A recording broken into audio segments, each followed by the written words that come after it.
First contact. The red dwarf star Proxima Centauri b cast an eerie crimson glow over the bustling human colony of New Horizon.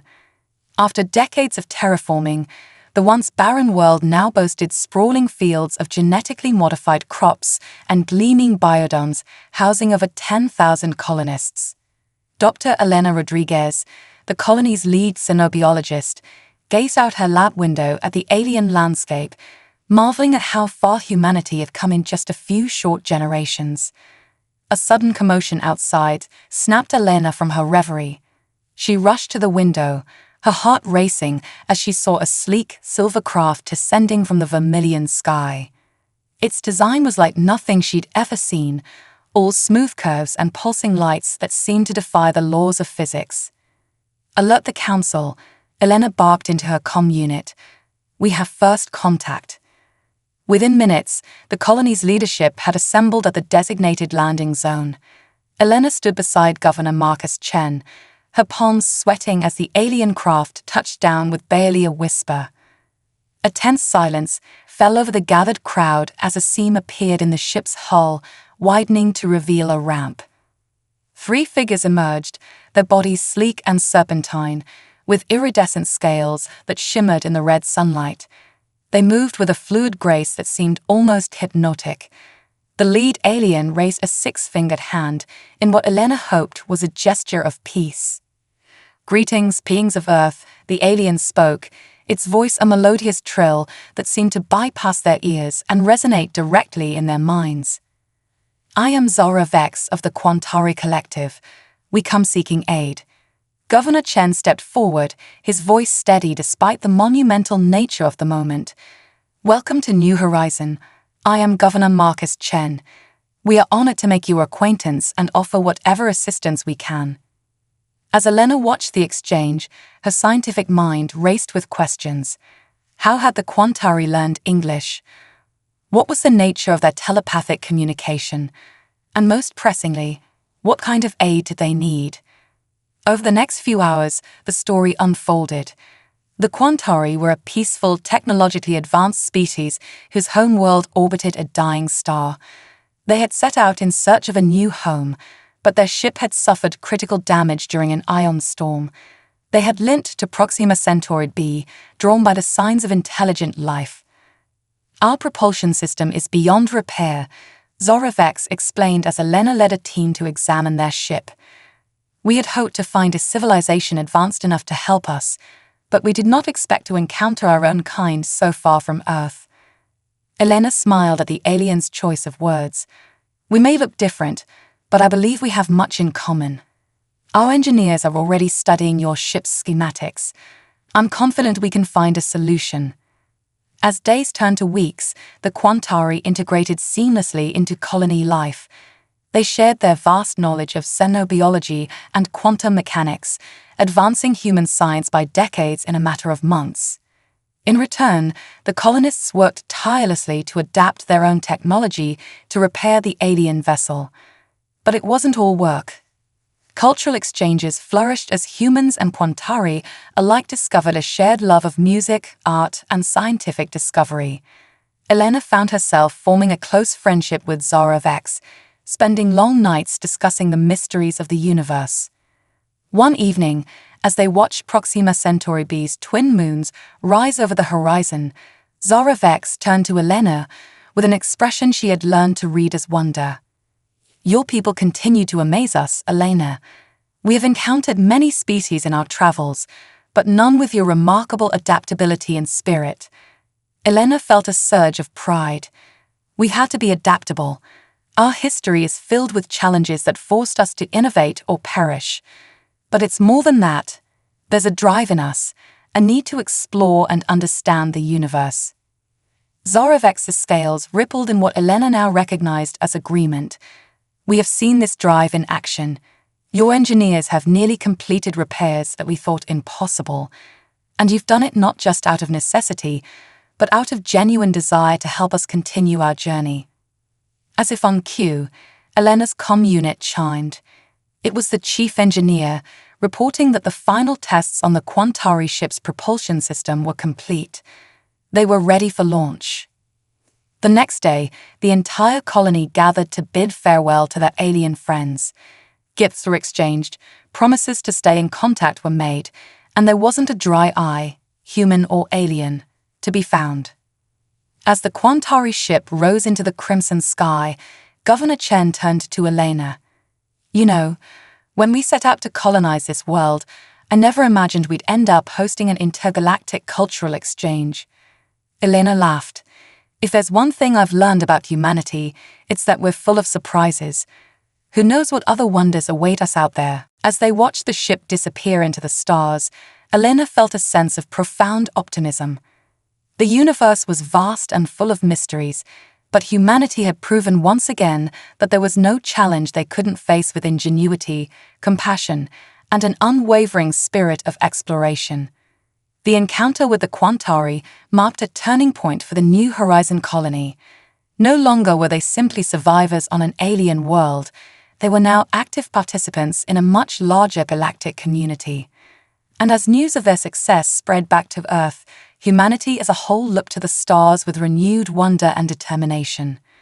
The first contact with the Quantari had opened doors that could never be closed, and humanity, with its unique blend of adaptability, creativity, and sheer determination, was ready to step through those doors into a future filled with limitless possibilities.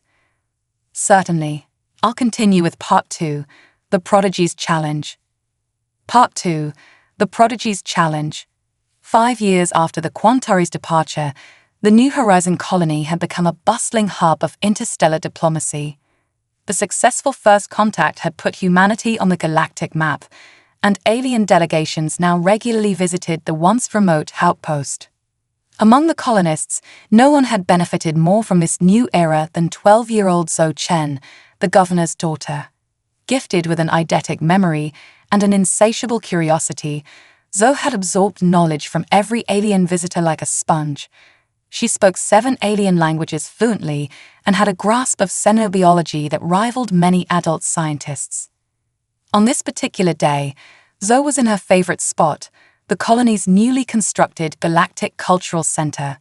She sat cross-legged on the floor, engrossed in conversation with Keps, a spindly, multi-limbed being from a heavy-gravity world.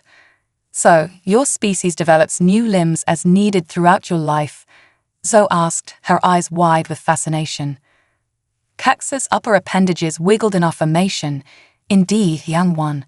Our biology adapts to our environment and profession. It is why I've developed these fine manipulators since becoming a diplomat." Their conversation was interrupted by a colony-wide alert. Governor Chen's voice echoed through the center. "Attention all residents and visitors. We have received an urgent distress signal from an unknown ship approaching our system. All non-essential personnel, please return to your homes or designated safe areas." Zhou jumped to her feet, her heart racing with excitement. This was exactly the kind of situation she had been preparing for. "Come on, Kex," she called, already running towards the command center. They might need translators. When they arrived, the command center was a flurry of activity. Screens displayed a massive, crystalline vessel unlike anything Zhou had ever seen. Her father stood at the center, conferring urgently with Dr. Rodriguez and the colony's defense chief. "Zhou, you shouldn't be here," Governor Chen began, but Dr. Rodriguez cut him off. "Actually, sir, we could use her help. We're having trouble deciphering their language. It doesn't match anything in our database." Zhou stepped forward, her young face set with determination. "Let me try, Dad, please." With a reluctant nod from her father, Zhou approached the communications array. She listened intently to the alien transmission, her brow furrowed in concentration. After a few moments, her eyes lit up. "It's a variation of the Quantari harmonic language," she exclaimed, "but it's using a different tonal range. I think I can adapt our translator." Her fingers flew over the controls, making adjustments with a speed that left the adult technicians in awe. Suddenly, a clear voice filled the command center. "Critical system failure. Jerik's core unstable. Request immediate assistance." "They're saying their power source is going to explode," Zhou translated, her voice urgent. We need to help them land safely and contain the explosion, or it could devastate the colony. The room erupted into action. Governor Chen began coordinating emergency response teams, while Dr. Rodriguez worked to prepare containment fields. But as the crystalline ship drew closer, it became clear that their efforts might not be enough. The Jorix core is a type of quantum singularity, Kex explained, his limbs twitching nervously. If it collapses, it could create a localized black hole. Zoe's mind raced. She had read about theoretical containment methods for quantum singularities in one of the Quantari scientific journals. It was highly advanced physics, well beyond current human technology. But maybe, Dad, I have an idea, she said, her voice steady despite the gravity of the situation. But you're going to have to trust me. Governor Chen looked at his daughter, seeing not a child but a capable young woman who had prepared her whole life for this moment. He nodded. What do you need? I need to speak to the alien ship directly, and I need access to our quantum communication array. As Zoe outlined her plan, the adults in the room looked increasingly skeptical. What she was proposing shouldn't be possible with their current technology. But with time running out and no better options, they agreed to let her try. Zoe took a deep breath and opened a channel to the alien ship. Speaking in a complex series of musical tones, she explained her plan. Then, with Kex's help, she began reconfiguring the quantum communication array. If this works, she explained as she worked, we should be able to create a harmonic resonance between our array and their Jorix core. It won't stop the collapse, but it should allow us to direct the energy safely into space. As the crystalline ship entered the atmosphere, Zoe activated the modified array. A beam of pulsing energy shot out, connecting with the alien vessel. For a heart-stopping moment, nothing seemed to happen. Then, a brilliant burst of light erupted from the ship, shooting harmlessly into space. The command center erupted in cheers as the alien ship landed safely on the outskirts of the colony. Zoe sagged with relief, suddenly feeling the weight of what she had accomplished. As the dust settled and the alien visitors were welcomed into the colony, word of Zoe's achievement spread quickly. She had not only saved the colony, but had also demonstrated a level of understanding of advanced physics that impressed even the alien scientists. In the days that followed, Zoe found herself at the center of a whirlwind of activity. The visiting aliens, a species known as the Lumina, were effusive in their gratitude. They shared their advanced knowledge freely, seeing in Zoe and the humans a kindred spirit of innovation and determination. News of the incident spread across the galaxy, cementing humanity's reputation as a species to be reckoned with. Zoe's method of containing the quantum singularity became the subject of intense study, pushing the boundaries of known physics. But for Zoe, the most significant outcome was more personal. As she stood with her father, watching the Lumina ship depart after a week of cultural and scientific exchange, she felt a profound sense of purpose. You know, Dad, she said, her eyes fixed on the stars, I used to wonder if I'd ever find a way to really make a difference. Now, I realize, this is just the beginning. Governor Chen put his arm around his daughter's shoulders, swelling with pride. You're right, Zoe. For you, and for humanity, this is just the beginning. The universe is full of challenges, but I have a feeling you're going to be ready for every single one of them. As they turned back towards the colony, Zoe's mind was already racing with new ideas and possibilities. The galaxy was vast and full of wonders, and she was determined to explore every bit of it. With humanity's ingenuity and her own insatiable curiosity, she knew that no challenge would be too great, no mystery too complex to unravel. The prodigy had faced her first great test, and in doing so, had opened up a new chapter in humanity's cosmic adventure. Interstellar Olympics. The gleaming spires of New Atlas Station orbited majestically around the gas giant Polyphemus, its rings casting a soft glow across the bustling spaceport. This marvel of human engineering had been chosen as the neutral ground for the first ever Interstellar Olympics, a grand competition designed to foster goodwill and understanding among the various spacefaring races of the Milky Way. Commander Alexei Volkov stood at the observation deck, his weathered face reflecting both pride and apprehension. As Earth's representative on the Olympic Organizing Committee, he had fought hard for humanity's inclusion in these games. Many alien species had scoffed at the idea, viewing humans as primitive newcomers to the galactic stage. But Alexei knew better. He had seen firsthand the incredible adaptability and determination that set his species apart. Commander Volkov, the opening ceremony begins in 30 minutes, his AI assistant chimed softly. Alexei nodded, straightening his dress uniform. Thank you, AI. Are all our athletes ready? Affirmative, sir. Team Earth is assembled and eagerly awaiting your address. As Alexei made his way to the human quarters, he couldn't help but marvel at the diversity of life forms bustling through the station. Creatures of all shapes, sizes, and compositions moved with purpose, their excited chatter filling the air with a cacophony of languages. He found the Earth team gathered in their common area, a sea of faces representing the best athletes humanity had to offer. Some were built like Greek gods, all rippling muscles and statuesque poise. Others were lithe and nimble, while a few seemed utterly unremarkable, until you saw the fierce determination in their eyes. Ladies and gentlemen, Alexei began, his voice carrying easily across the room. I won't sugarcoat this.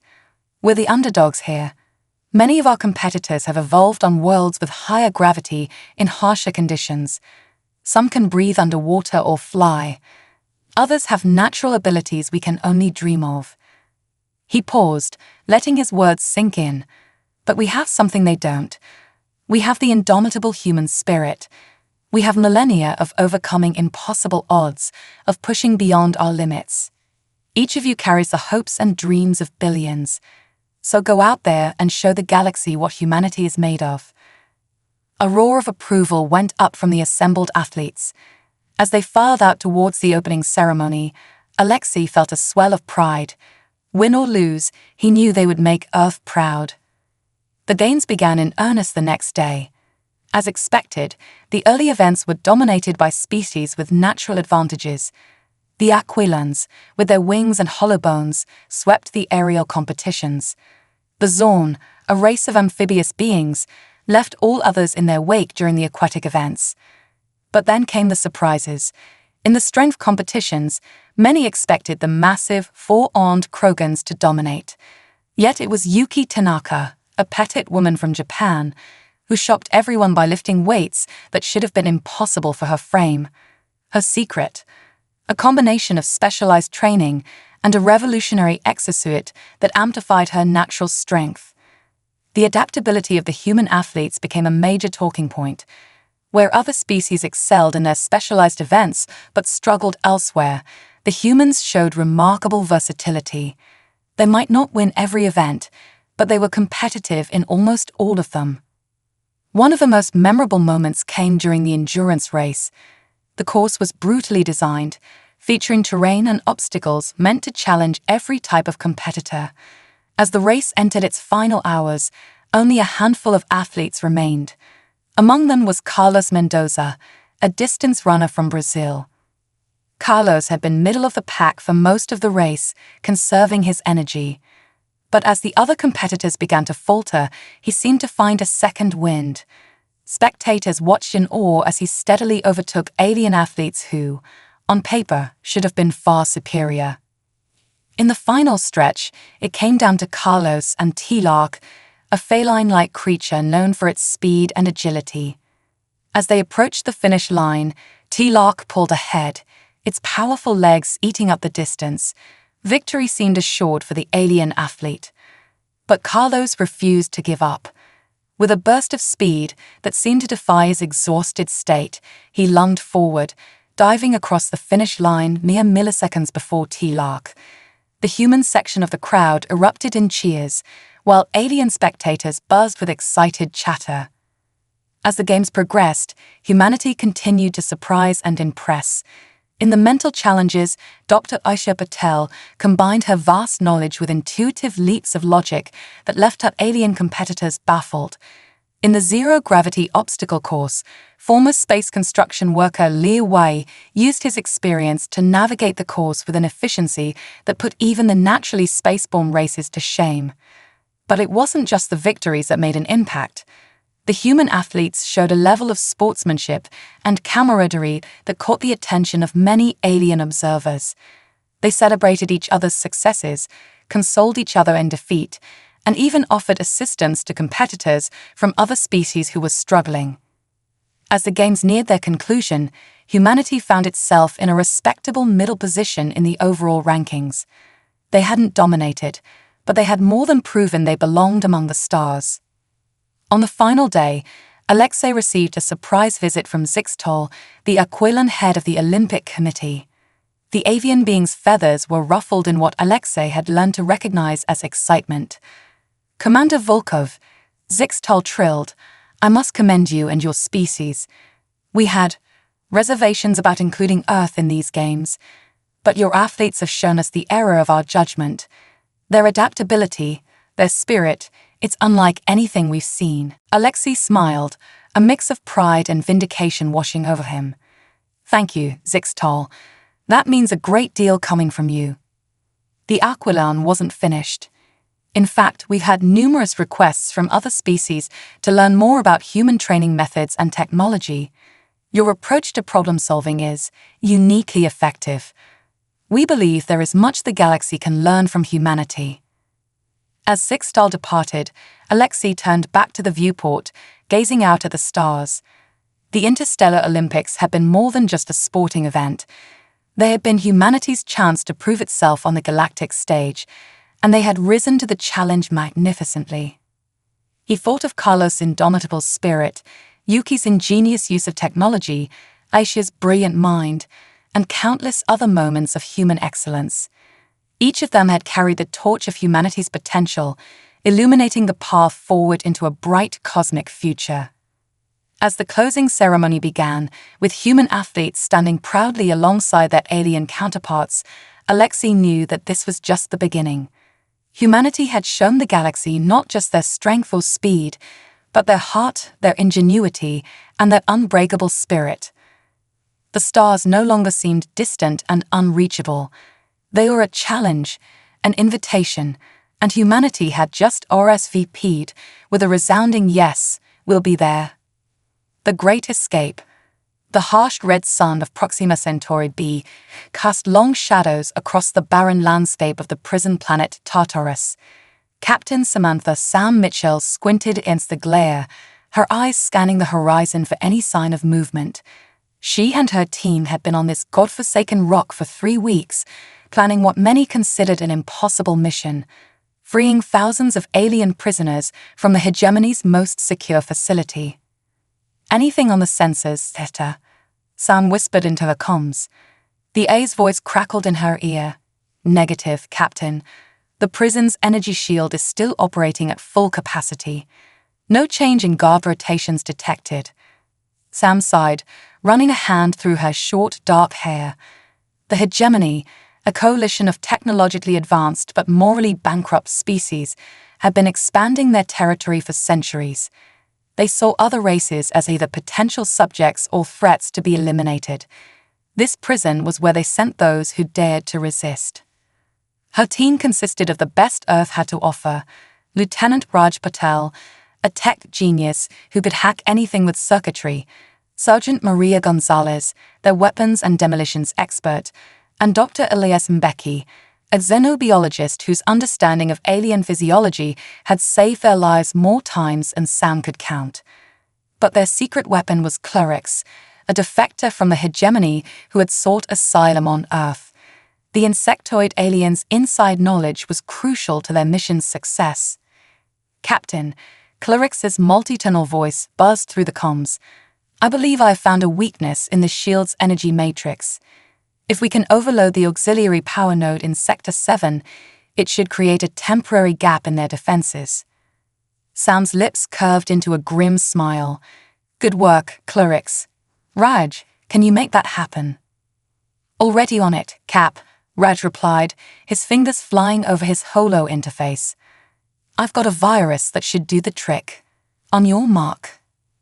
Sam took a deep breath, steeling herself for what was to come. All right, team. This is what we've been training for. Remember, our primary objective is to free the prisoners and get them to the evac point. Engage only if necessary. We're here to save lives, not take them. A chorus of affirmatives sounded in her ear. Sam gave the signal, and Raj unleashed his virus into the prison's systems. For a moment, nothing happened. Then, with a low hum that quickly rose to a shriek, the energy shield flickered and died. Alarms blared across the complex as chaos erupted. Move, move, move, Sam shouted, leading her team towards the now vulnerable prison. They encountered the first wave of guards at the main gate. Maria's precision shots and Elias's quick application of a neurotoxin dart made short work of them. Raj worked his magic on the lock, and they were in. Inside, the scene was one of pandemonium. Prisoners of various species milled about in confusion, some cowering in fear, while others seized the opportunity to settle old scores.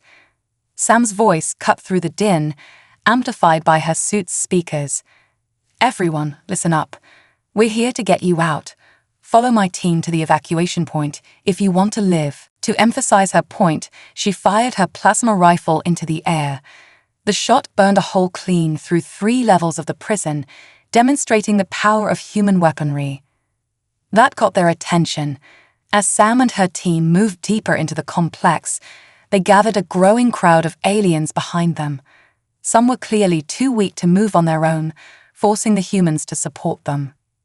Sam, Elias called out, concern evident in his voice. Many of these beings are in critical condition. They'll need immediate medical attention once we're out. Noted, Sam replied grimly. Zeta, alert the medical team on our ship. Tell them to prepare for multiple species triage. They were halfway to the evac point when things went sideways. A squad of hegemony elite guards ambushed them, their energy weapons carving swaths of destruction through the corridor. Get down, Sam yelled, pushing a group of frail-looking aliens behind a fallen pillar. She returned fire, her plasma bolts finding their mark with deadly accuracy. But they were outnumbered and outgunned. Just as Sam was considering a suicidal rush to buy time for the others, an unexpected ally emerged. A massive, rock-like being she recognized as a Petrosapian stepped forward. Allow me, it rumbled in a voice like grinding boulders. Before Sam could protest, the alien charged the hegemony forces. Energy blasts ricocheted harmlessly off its crystalline hide as it barreled into them, scattering the guards like bowling pins. Taking advantage of the distraction, Sam rallied her team and the prisoners. They pushed forward, with the Petrosapian bringing up the rear and fending off any pursuers. Finally, they reached the evac point. Sam's heart soared as she saw the fleet of ships they cobbled together for the escape. It was a motley assortment of vessels, some borrowed, some creatively acquired, but they were space-worthy and, most importantly, there. All right, people, let's move. Everyone find a ship and strap in. It's going to be a bumpy ride out of the system. As the last of the prisoners boarded, Sam did a final head count. Her team was accounted for, along with clerics and their new Petrosapian ally. Just as Sam was about to board her own ship, a final wave of hegemony forces appeared on the horizon. Leading them was a towering figure she recognized from intelligence briefings, General Vexicor, the sadistic commander of the Tartarus facility. You think you can steal from the hegemony? Vexicor's voice boomed across the battlefield. Your primitive species will pay for this insult. Sam's mind raced. The evacuation ships needed more time to get clear of the planet's gravity well. She made a split-second decision. Raj, get everyone out of here. I'll hold them off. But Captain. That's an order, Lieutenant. As the ships began to lift off, Sam turned to face the oncoming horde. She was outnumbered 100 to 1, with only her rifle and her wits to rely on. But as she stared down General Vexicor, a strange calm settled over her.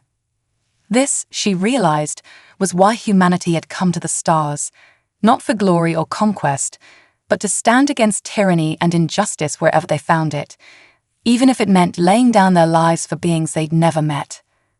Sam raised her rifle, a defiant grin on her face. "All right, you overgrown cockroach, let's dance." What happened next would be debated in bars and war rooms across the galaxy for years to come.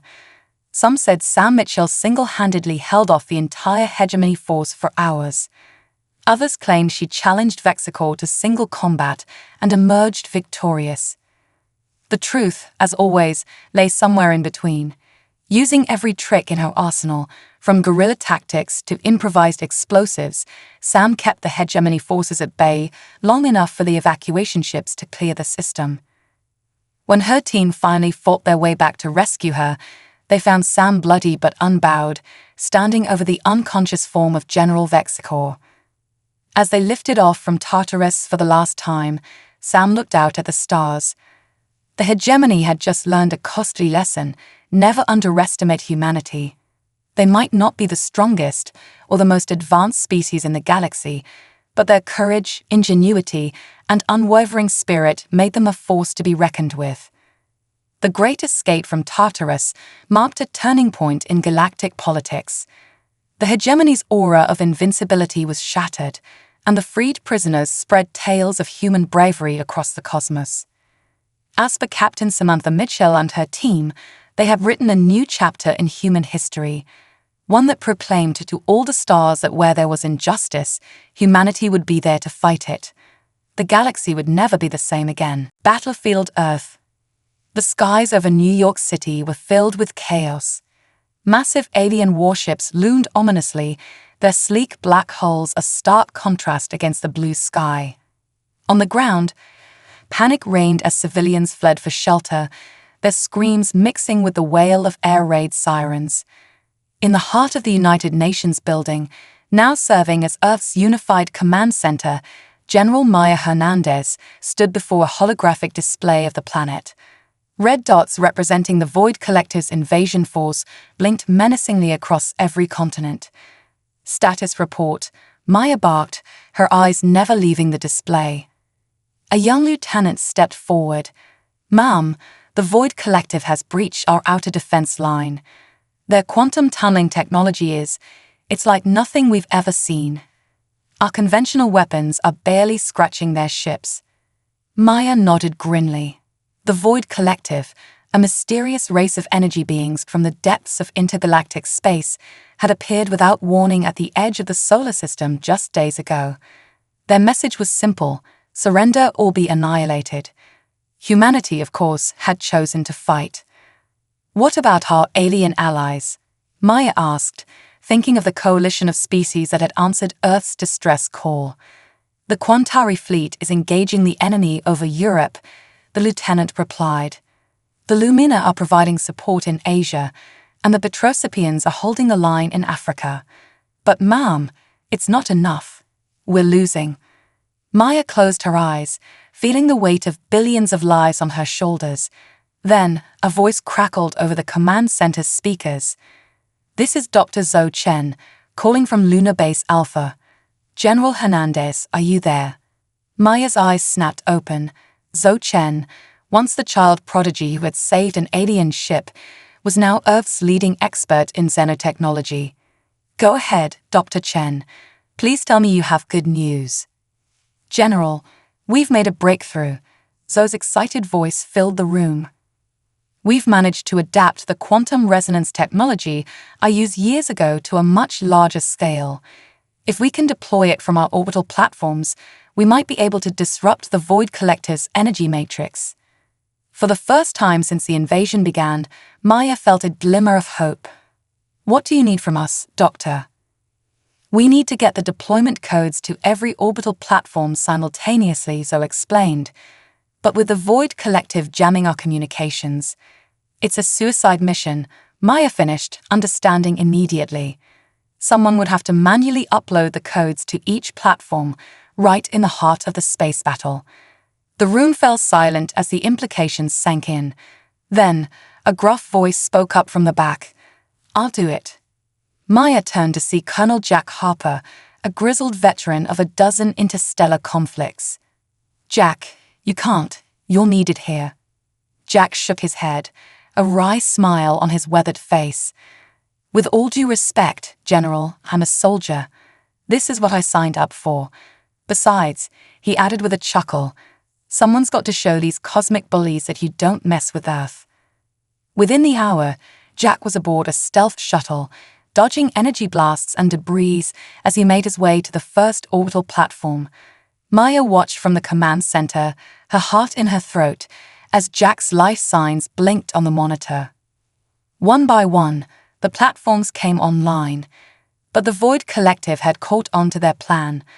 As Jack approached a final platform, a swarm of enemy fighters descended on his position. I'm not going to make it to the last one. Jack's voice crackled over the comm, strained but determined. Guess I'll have to improvise. Before anyone could stop him, Jack piloted his shuttle directly into the heart of the Void Collective's flagship. The resulting explosion was bright enough to be seen from the ground. For a moment, everything seemed to hang in the balance. Then, with a sound like reality itself tearing, Zoe's device activated. A wave of quantum energy washed over the planet, causing the Void Collective's ships to flicker and distort. It's working. Zoe's triumphant voice echoed through the command center. Their energy matrix is destabilizing. Maya wasted no time. All forces, this is General Hernandez. Concentrate your fire on the enemy's ships. Hit them with everything we've got. What followed was the most intense battle in Earth's history. Human forces fought alongside their alien allies, their weapons now effective against the weakened Void Collective. Petrosapian crystal ships rammed into enemy vessels, shattering them. Luminous light-based technology blinded and confused the invaders. Quantary singularity bombs opened rifts in space, swallowing entire enemy squadrons. And at the forefront were Earth's forces, their determination and adaptability shining through. Fighter pilots performed maneuvers that defied the laws of physics, while ground troops used ingenious tactics to take down forces that should have overwhelmed them. As the last Void Collective ship flickered and vanished, a deafening cheer went up from every corner of the planet. Against all odds, humanity had faced its greatest threat and emerged victorious. In the days that followed, as the dust settled and the rebuilding began, Earth found itself in a new position in the galactic community. No longer were they seen as the plucky newcomers or the underdogs. They had proven themselves to be a force to be reckoned with, a species of ingenuity, courage, and indomitable spirit. At a ceremony honoring the fallen, Maya stood before a crowd of humans and aliens alike. Today, we remember those who gave their lives to protect not just our world, but all worlds. Colonel Jack Harper, whose sacrifice turned the tide of battle. The countless soldiers, both human and alien, who stood against the darkness.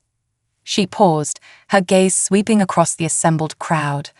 But let us also remember this. In our darkest hour, we did not stand alone.